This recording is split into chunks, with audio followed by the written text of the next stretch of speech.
बिहार चुनाव परिणामों पर प्रतिक्रिया देते हुए मध्य प्रदेश के पूर्व गृह मंत्री डॉक्टर नरोत्तम मिश्रा ने कांग्रेस और राहुल गांधी पर तीखा प्रहार करते हुए कहा कि वोट चोरी का भ्रम फैलाने वालों को बिहार ने करारा जवाब दिया है। मिश्रा ने दावा किया कि कांग्रेस की हार पहले से तय थी और उनकी भविष्यवाणी सही साबित हुई कि पार्टी 2 अंकों तक भी नहीं पहुंचेगी। उन्होंने राहुल गांधी पर कटाक्ष करते हुए कहा कि चुनाव के दौरान कांग्रेस नेता पचमढ़ी में जीप सफारी करते हुए घूमते रहे क्योंकि उन्हें पहले ही हार का अनुमान था। मिश्रा ने उनकी राजनीति को भ्रम की राजनीति बताते हुए कहा कि लोकसभा चुनाव में संविधान खतरे में वाला नरेटिव तो चल गया, लेकिन बिहार की जनता ने इसे सिरे से खारिज कर दिया। उन्होंने तंज कसा, जिसे राहुल हाथ लगा दे उसका सफाया तय है। यूपी में अखिलेश राहुल की जोड़ी साफ हुई, अब तेजस्वी ने भी यह वही गलती कर दी। राहुल गांधी के विदेश दौरे पर भी हमला बोलते हुए मिश्रा ने कहा कि पंजाब में बाढ़ आई तो मॉरिशस चले गए, कोरोना आया तो इटली चले गए।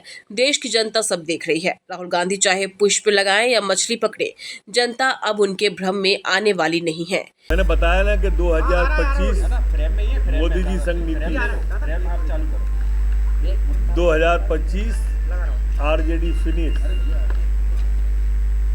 ये स्थिति है आज कि जो वोट चोरी का यात्रा निकाल रहे थे बिहार में, आज जनता ने उनको वोट चोरी का जवाब दे दिया।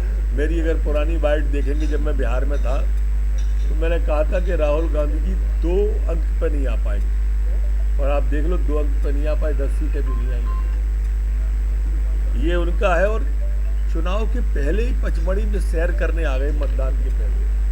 इससे भी सब समझ में आता था कि ये जानवरों को देखने के लिए पचमढ़ी में आ गए, घूम रहे हैं सफारी में बैठ के, खुली हुई गाड़ी में बैठ के।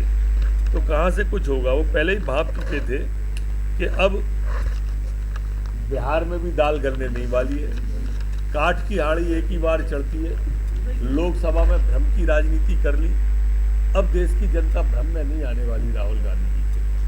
आरजेडी और राहुल का सफाया हो गया, और अब ये भी हो गया कि राहुल गांधी जी जिस पे हाथ रख देंगे वो भस्म ही होगा। नीतीश जी ने सबक नहीं लिया अखिलेश यादव से। पिछले चुनाव में अखिलेश यादव ने भी जोड़ी बनाई थी, और ऐसी जोड़ी बनी थी कि आज तक 5 साल में उभर नहीं पाए वो। और यही कमोबेश स्थिति अब तेजस्वी जी की हो गई है। ये जब पंजाब में बाढ़ आई तो घूमने के लिए मॉरिशस चले गए, देश में कोरोना आया तो इटली चले गए।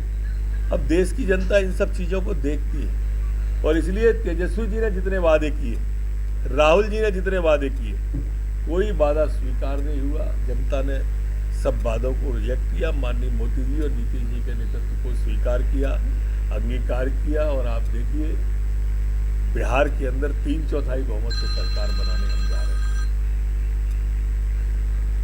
लगातार वोट चोरी को लेकर उसके बाद भी जो है जनता ने पुशअप लगाते हैं। जनता ये पुशअप लगाए या मछली पकड़े, ये सब ढोंग समझती है जनता। बहुत टी-शर्ट पहन के चले, तब भी आपने देखा होगा मध्य प्रदेश से निकले थे। मध्य प्रदेश में क्या स्थिति बनी, पूरे देश में क्या स्थिति बनी, और अब बिहार में मछली पकड़ी, पुशअप लगाए, क्या स्थिति बनी आपके सामने। जातिवाद को लगता नहीं है, जातिवाद जिस तरह से जातिवाद को लेकर वो लगातार राजनीति कर रहे थे, वो उनको कहीं ना कहीं खामियाजा हुआ। आप देखिए, जितनी भी पिछड़ों की सीटें थी, 100% भारतीय जनता पार्टी और नीतीश जी की पार्टी जीती है। हमारी जितने भी SC ST की सीटें थी, सभी में भारतीय जनता पार्टी जीती है। जाति पात की विदाई होगी, देश ये स्वीकार नहीं करेगा जाति पात को। ये जो लोग जाति की राजनीति करते हैं, अब देश समझने लगा है। अब संचार के साधन बढ़ गए, संचार के माध्यम बढ़ गए, और उस कारण से अब ये स्थिति बन गई है कि लोग भ्रम में नहीं आते। चुनाव आयोग पर भी सवाल उठाएंगे। अभी थोड़ी देर बाद EVM पे और वोट चोरी का रोना शुरू होने वाला है। आप थोड़ी प्रतीक्षा करो, चुनाव आयोग पे ही उठाएंगे अब सवाल। देखो, राहुल गांधी जी का बहुत साफ है, कांग्रेस का कंसेप्ट साफ है। राहुल के नेतृत्व पे उंगली नहीं उठेले, इसलिए EVM पे उठाओ पहले, फिर वोट चोरी पे उठाओ कि मैं हार नहीं रहा, मुझे हराया जा रहा है। कांग्रेस के कार्यकर्ताओं में ये भ्रम बना रहे, नहीं तो लोग नेतृत्व पे उंगली उठाएंगे कि कांग्रेस के उससे कभी नहीं जीते हम। ये राहुल गांधी जब तक रहेंगे हम कभी नहीं जीतेंगे। एक पीके फैक्टर भी था, प्रशांत किशोर भी काफी चुनाव में। देखो, कोई फैक्टर नहीं था।